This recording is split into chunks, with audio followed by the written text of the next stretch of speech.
So she came over and we held each other. I held the space, we cried, we held the space, we fucked a lot, but different, if that makes sense. The whole 24-hour period became like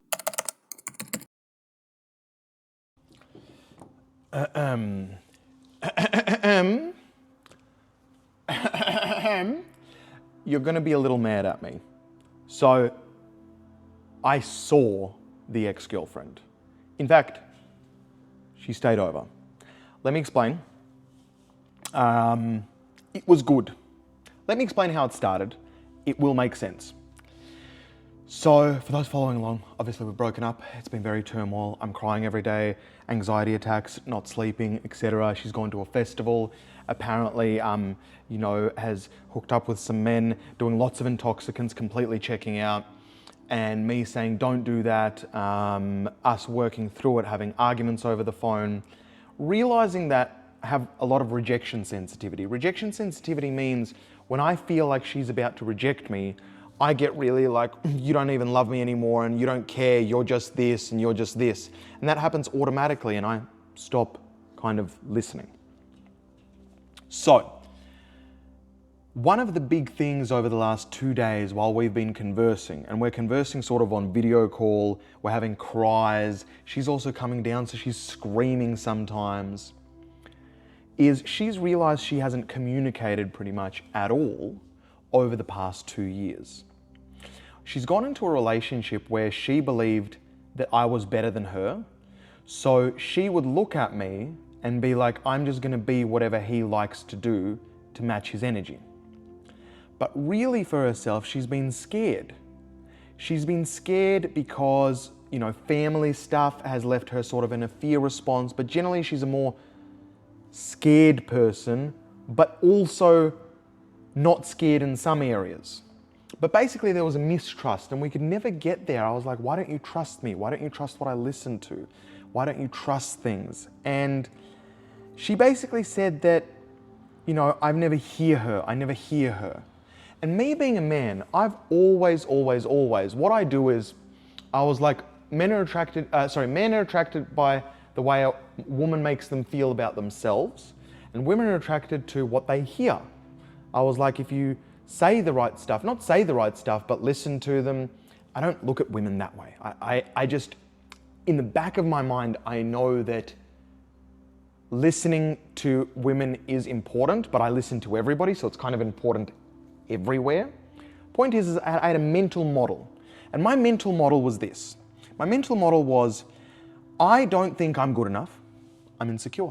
I think that they're gonna leave me, right? Especially with this one, it was the first time that I felt insecure because I think she's fucking amazing. So I'm almost always a little triggered and worried that she's gonna leave me. Cool, because I feel like I'm not good enough. She goes, I'm not gonna leave you. But instead, what I'm doing is anytime she has a problem, I try and fix it. She's talking to me, I'm like, I'm having such a bad day, I can't get any work done, and I'm like, babe, easy. How I do my work is what I do is I set up a list and I don't allow myself to do the second thing until I do the third thing, until the fourth thing. I bring that up as an example. I will give an instant solution. And she's like, yeah, that won't work maybe. So then I give another solution and then I give another solution. 4 hours later, she's upset and saying, you're not hearing me. And I'm like, what do you mean I'm not hearing you?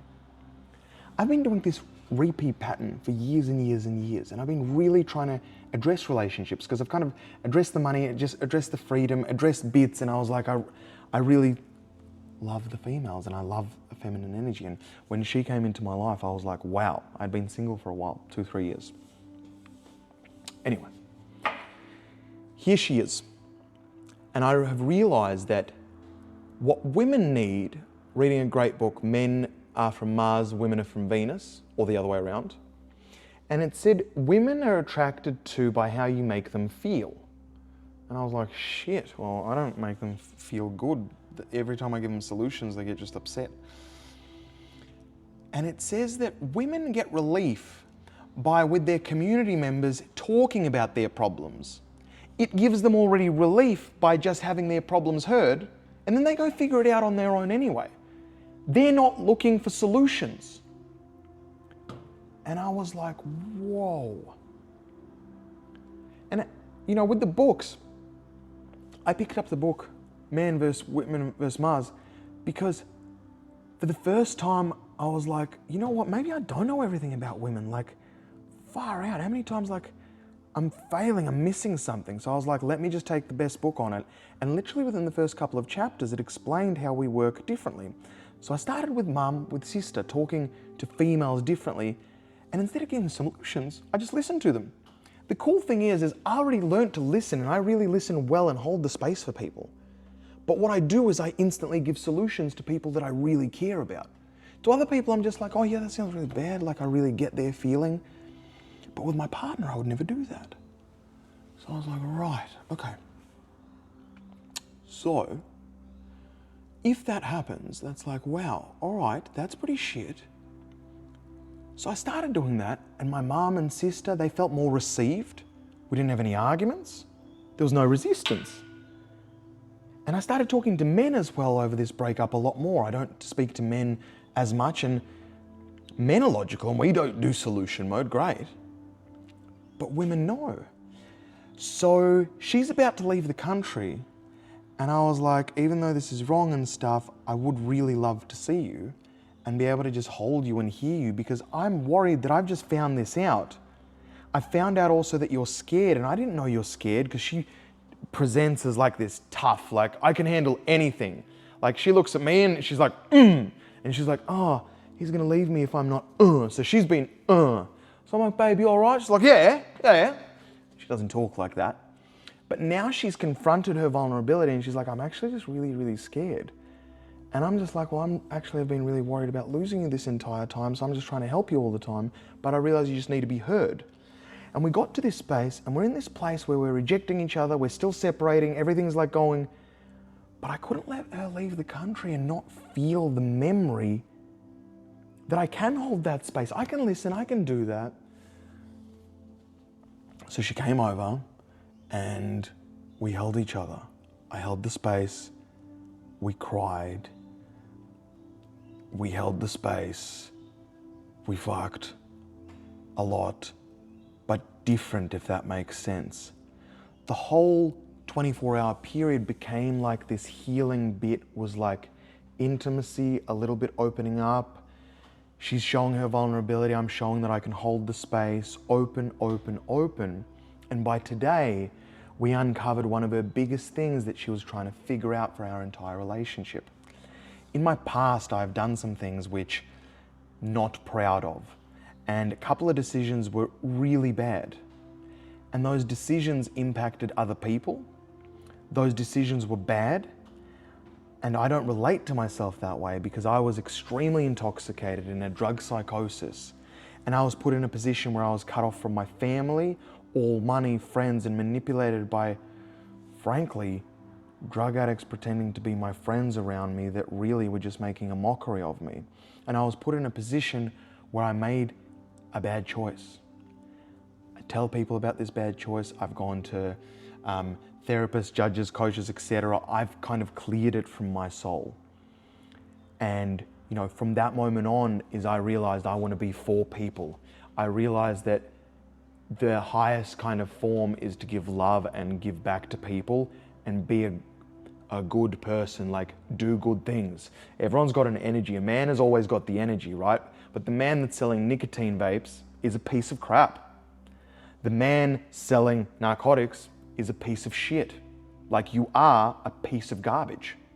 You're selfish, you only care about yourself, you're a piece of shit. You're a plague on humanity. I can say that, I've been it, right? Any person that is out for financial gain that actually gains from hurting other people is a piece of shit. Food industry, 99% of processed food. You are a piece of shit.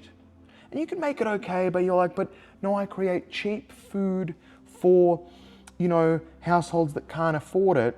The households that can't afford it, They eat shit food, which makes them feel like shit, which means their body runs like shit, their brains look like shit, and then they keep staying in that cycle. If you sell processed food, you're a piece of garbage, right? And that's where a lot of my mentality came from. I just want to show you kind of, where it's come from. Anyway, based on this one event, we never hashed out all the details. And it happened a long time, like 15 years ago, but she keeps bringing it up as like, oh, it's still in my head, it's still in my head.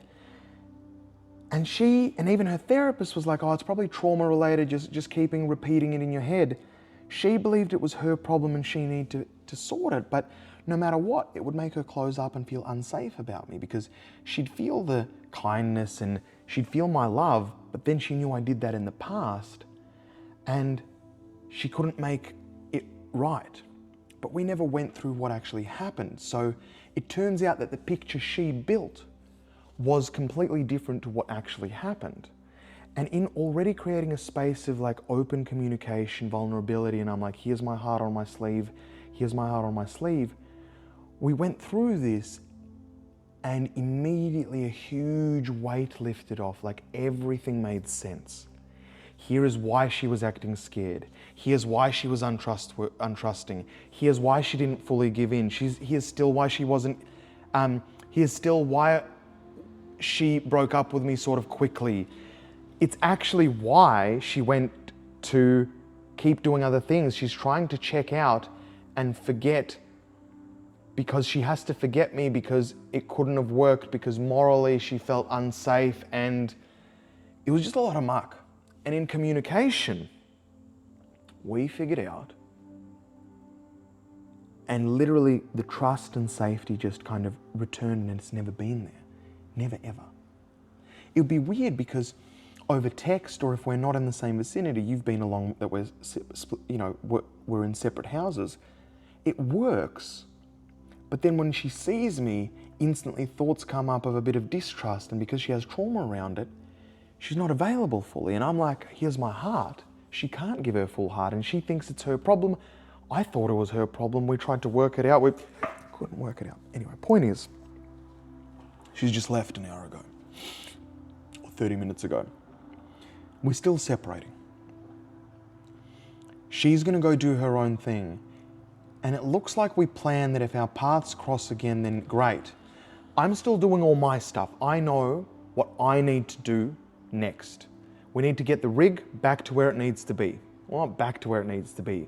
We're becoming one of the top music artists in the world. The rig needs to be fucking sensational. Firstly, how it appears, but second of all, how I treat my body. It needs to be the tip top of the world. If you want to create masterful pieces, if you want to create mastery, my vibe, my energy needs to be fueled with goodness, aliveness, freshness, not fucking Doritos. You get it? It's simple. If you're punching Doritos, you're not creating diamonds. Like, wow, Eat fruits, vegetables, nuts, legumes, meat, fuel your body with all the nutrients. Guess what? You're going to create nutritional great shit. I'm not trying to be sarcastic, but kind of it's got that, like, I've got to get it through your head. People are like, nah, the answer is somewhere else. No, the answer is internal. Sort this out, everything else becomes much better. I lost my train of thought. We're still separating. I'm doing what I need to do for me. She's doing what she needs to do for her. I'm not sexually available or relationshiply available for anybody else till I'm going to the top. She says she's not available, but we've also opened up that she has some exploration to do and she's going to do what she's going to do, and I'm okay with that. And whatever the impact of that is in the future is whatever the impact of that is in the future. I can't control that, okay? I just can't control that. But right now I'm feeling not confused, not weird. I know what happened, I know what hasn't happened, and I was vulnerable. I was like, hey, just so you know, your current checking out usage makes me sexually unattracted to you. That I see it as really messy behavior and not in control behavior. It's not sexy to me, and if if you were ever to come back, if that behavior was there, I don't think we would work. And she's like, thank you, received, you know. And then she gives me, she's like, I would want, you know, I'm seeing that being an issue for me. And I would be like, yep, right, got that. And I received what was hurt. Like, we really opened up the space for what was actually at the core. But really, we looked at our relationship, and our relationship can work now. It'll be really slow and steady, but she still has some real personal growth and hard growth to do in and around her family and herself. So she does need to go do that alone. I'm in a place where I need to spend 99% of the time on me now, selfishly. I'm trying to build self-love. I'm trying to love myself. I'm trying to be me and scared shitless every day of being me, because if you reject me, like if under this video there's a comment, you're a piece of shit or you're crap, that sucks, because like, that's me. Now I understand why you're going through that. Anybody that's gonna comment a negative thing towards another person, like think about that life. Like I don't have time to comment on people's stuff, even good stuff. So you have the time to comment, and out of anything that you could do, you wanted to hurt a person. For what? Like if you're hurting a person for growth, like if I'm gonna say, hey, you're being fat and you're gonna die an early death if you don't treat your body with respect, that's gonna make you feel bad. And I'm doing that to make you feel really good and save your life. I'm not doing it for any other reason. If another person is saying you're shit, like that's just negative. So I can understand where the comment comes from, but my rejection sensitivity, it's my new fucking, I'm rejection sensitive. Do you like what she did with my hair? I don't know, I don't think the rat tail's the way to go, but I've always wanted dreads, but I don't think this is a dread. That's scary, you know, being selfish is scary. Being myself is scary, so I'm working on that. I'm working on the thing that I've always wanted to do, which is sing. I've always wanted to do that. You were in the last episode, you've seen it from yesterday, like I've always wanted to sing. I've always wanted to sing and I've been too scared. I am stepping into like a new era, and having another person by your side where we have to work out how to communicate and get it like slowly, at the moment on my list is not the highest on the list anymore, because I've put in so much energy over the last 2 years. I'm kind of tired, and because everything else has gone down, I need to bring back the other stuff up so I'm on the right traction, and then she or a partner can become more of a priority than it is now. So even though I love her and I want her here, and she kind of is in that place as well, based on what we communicated, that is not the best logical move for us. She wants to climb the top of her hill. When I go top of her hill, I think that every person needs to climb the top of their spiritual hill. Not some hippie bullshit crap, but you know, things that you want to do. Like some people just wanted to be a fireman. And they want to be a fireman and they want to be a fireman, but they're in an office job and they've always wanted to be a fireman. Their spiritual top is finally be like, I just want to be a fireman and go and become a fireman. Some people like, I've always wanted kids, and then you see people get married at 21 and have the kids, and that's their spiritual top and they've always wanted it. So we all, I believe, have inklings towards how we were brought up, a bit of our DNA, a bit of our genetic code, a bit of fairy dust that's like brought us like, this is what I want to do, and this is what I want to be about, and this is my spiritual top. Like, who do I want to be? I want to be kind, I want to be available, I want to be free, I want to exist in the world as a part of the world and be able to give back into the world and be a part of the community and love what I do because I'm skillful at it and it gives back to people. Like, that's the spiritual top. A spiritual top of not giving back to people is not really a spiritual top, but some people will be like, look, my spiritual top is I just want to be selfish for the rest of my life, and that could be their spiritual top, but I'd challenge that. If you want, write it in the comments, I'll challenge you, we'll get you live, we'll have a chat. Point is, people have a spiritual top. Since we're both going for a spiritual top, I am going for my things right now. If she happens to find somebody else, if that is the case, then it wasn't right, or that is her path for the moment and I will have to live with that. And vice versa, if I'm running to the top of my hill and in 6 to 8 months I'm ready to have a relationship and she's not because she has been in other parts, then obviously I'm in a different place again as well. And I will have to move on. So we are both in that position and it's super difficult. It's super difficult. It's been like, what, 3.5 weeks now from breakup to no contact to now contact. 3 days of like intensity and sorting it all out and kind of now covering the whole relationship. So we both feel like, here's what happened, here's what didn't happen, here's what works, here's what doesn't work, and all the confusion has been left out. So I finally feel a little like, okay. Where before I was confused and I genuinely felt like really rejected and I had no answers other than like, I'm broke and I guess I'm just gonna do my shit. I'm not good enough or something, but I wasn't clear on it.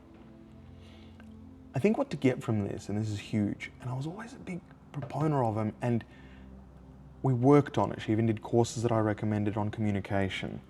But in communication, everything can be sorted. People are only mad at a person because they think they're doing something wrong. But if we understood why that person was doing it, we'd see they were just doing their best. So you don't get mad at that person, for example. In communication, all problems can be solved. So you've seen me go through the ringer, and it's important to solve this stuff. It's not important to leave it, because if I just left it, she would have potentially just gone and checked out for the next year on narcotics and been like, yeah, I'm just trying to forget this relationship. I would have been like, I'm broken, I'm not good enough of a man, I've just got to become something, maybe then they'll love me, but I'm secretly worried that I'm not good enough for a relationship and I'm missing something. I would have continued to do that. She would have continued to do that. If we didn't have a conversation that was like, hey, let's lay everything out on the table. Even if you're going to reject me, even if you're going to hate me, I need to tell you the thoughts like, whenever you do that, it makes me feel really shit, or I really feel shit that you didn't do that. Like all of those, it's all the conversations, it's right here. It's having the courage to be vulnerable enough to have the conversations that can leave you still rejected, but still have them anyway. Because it's your truth, and if you're not speaking your truth, the other person doesn't know what you're thinking, and it creates miscommunication. So, I hope I have proved to you that the meeting was not a bad meeting. It wasn't just Andrew being like, no, I'll come back, oxytocin. It was great, but it was different. I wouldn't even say the sex was very spiritually connected and intimate compared to anything of the last 1.5 to 2 years.